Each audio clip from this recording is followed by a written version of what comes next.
it's me THEREAZA, welcome to my channel. This is my first video and today I thought I'd do an unpopular opinions video about the UK. Obviously I'm just starting out on the YouTube platform, but I'd really appreciate it if you could show your love and support by subscribing down below. Thank you.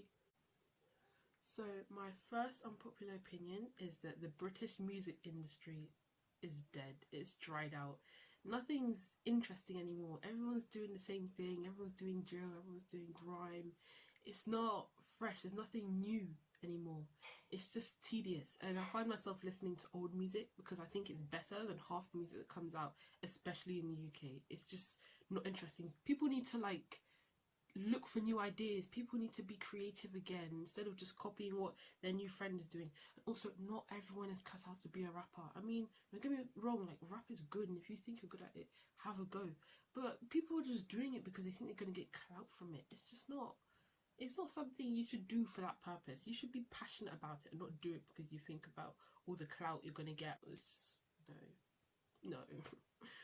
Sorry guys, no. My next point is that Parliament did not handle the coronavirus epidemic really well. I get it that everyone was kind of confused and no one knew what was going on.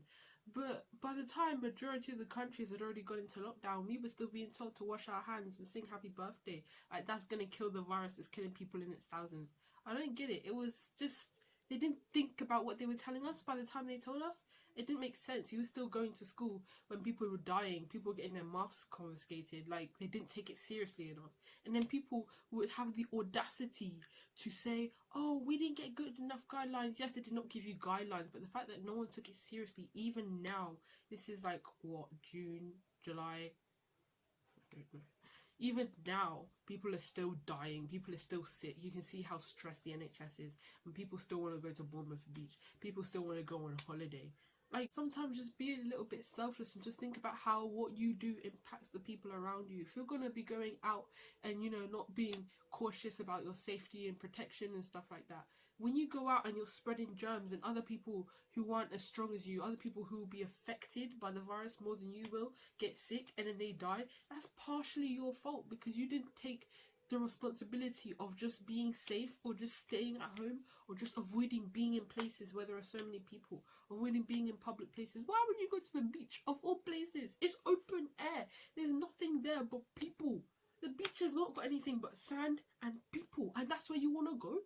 That's where you want to go. You don't see any hand sanitizers saying, oh, please hand sanitize your hands before going to the beach. Who does that? You're going to the beach. It's filled with dirt and sand, and that's where you want to go during the virus.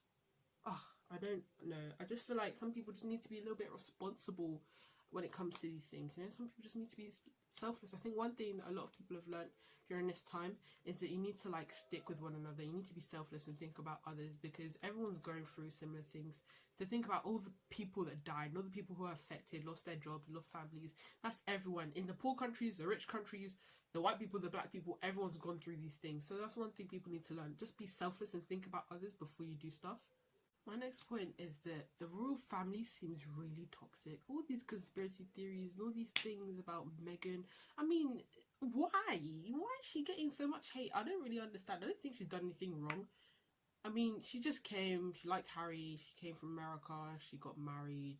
Yes, she's half black, but I mean, I don't even know why people point that out, not gonna lie. Not to be racist or offensive or anything, but if the colour is their problem and it's the pigmentation is their problem, she's not even that dark. So I don't know why she's getting so much hate. I mean, she seemed like a nice person. Okay, she was divorced and she was a model and she was an actress. All perfectly normal things, I guess. I don't really know why she got so much hate. I think it's just, maybe it's still got stuff to do with, I don't even know.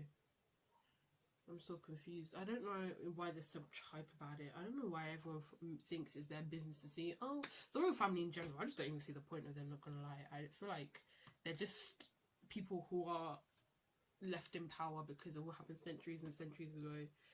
Half the countries in the world don't even have a royal family anymore. That shows how much you can run a country without a monarchy. I'm not saying we should get rid of him. I don't want anyone to come for me, but I'm just saying that I don't really see why there's so much hype about everything they do. Oh my gosh, making all this dress. Oh my gosh, Kate Middleton did this, and that. Nobody cares. Harry has issues with his family. Okay, he's left and gone to Canada or LA or wherever they're living, and people still want to go on and bang on about all the issues he's had. I just saw a news article the other day about how their relationship is healing. I don't care. I don't care. I'm paying them tax money to be healing relationships. I don't care. I don't know why we keep hearing all this noise about stuff. Like, they should sort themselves out in private and leave the rest of the world out of it. No one cares. My next point is that Nando's is overrated. I don't know why everyone hypes it up so much. Don't get me wrong, the food is nice. I like the variety and I like the sort of cultural aspects behind it. You know, the fanciness of Portuguese, Brazilian, whatever. But I like it, it's cool. But why is everyone like, oh yeah, I'll get a girl, I'm gonna take on a date to Nando's. Out of all the restaurants you could go to, Nando's? I mean, yeah, it's just chicken. It's just spicy chicken. KFC have the same. Even McDonald's sell spicy chicken now. I don't know why everyone's always, oh, Nando's is so this, Nando's is so that. I mean, now this Help to Buy scheme is out now. Like, everyone's like, oh my days, let's go to Nando's. It's only half price. Help to Buy does not apply to Nando's only. There's so many restaurants that are doing this Help to Buy thing. Why don't you go to all of them? You know, Nando's. It's just that I feel like it's not something that people should hype up, man. Doesn't need its own personal brand. It's just a restaurant, you know. It's just the same as McDonald's and the same as Losteria and the same as Casa Brazil. They all sell the same type of, you know, I don't know. But Nando's, it's just a restaurant. It does not need the hype that it has now. Like, you know, maybe we should hype up smaller brands and smaller businesses and smaller restaurants that are trying to make a living instead of one that's already got a name. You keep hyping up Nando's. Is it just because some people just don't eat spicy food and they go to Nando's? Ah, spicy food. Nando's is the only shop that sells spicy food. No. Maybe it's just because my taste buds are like already used to spicy food, because I mean, I eat a lot of spicy food at home. But Nando's, it's just Nando's, guys. Chill. It's just Nando's. My last point is that GCSEs are a waste of time. I generally think they're a waste of time because there's just too much noise. Why do the teachers pressure you so much? And they're always like, yes, you've got to do this because your GCSEs are coming up. End your social life because your GCSEs are coming up. Don't do this because your GCSEs are coming. I mean, GCSEs are not the be-all and end-all of life. After all, there are more exams that come after GCSEs. There are more exams that came before GCSEs. Why are they the only ones that make so much noise? After all, there are people who will not do anything for their GCSEs, will fail their GCSEs, not make the effort, and still end up being richer than the ones who got 9s and 7s on their GCSEs. Because, I don't know, there's so many different ways. And plus, not everyone is just clever enough. I feel like schools need to realise that not everyone is clever in the academics sense of things, because there are people who are really creative, really good with their hands. They like to make stuff. They're good at making stuff, good at drawing, good at music, good at acting.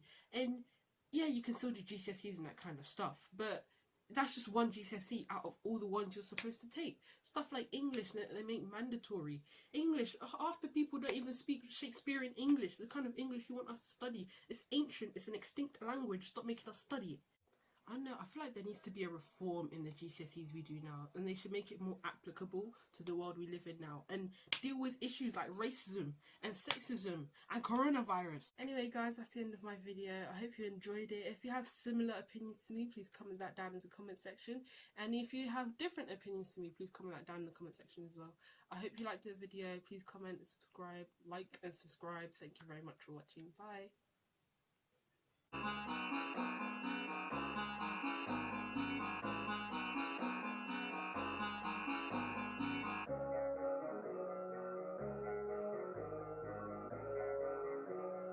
Ryan Little.